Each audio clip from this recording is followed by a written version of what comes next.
inoiz baino garbiago dago gaur Donostian aldaketa posible dela.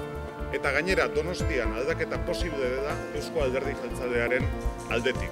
Beraz, aste honetan daukagun lana, guztiok daukagun lana da, gure hiri honetan itxaropena piztea, jendea mugitzea, batzea eta datorren 22an errealitate bihurtzea danak nahi dugun aldaketa hori.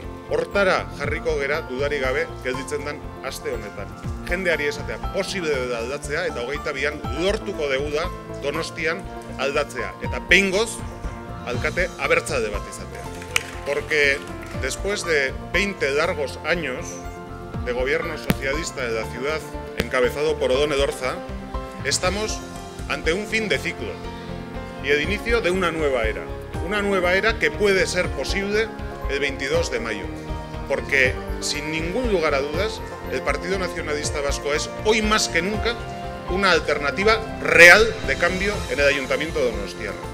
Yo quiero ser alcalde, puedo ser alcalde, y lo que os pido es que de aquí al 22 de mayo prendáis la ilusión en Donostia para que la gente apueste y vea que es posible ese cambio. Pero tener clara una cosa, solamente será posible ese cambio en esta ciudad si logramos un objetivo, que es que el Partido Popular y el Partido Socialista no tengan mayoría absoluta en este ayuntamiento. Y ese es un objetivo posible.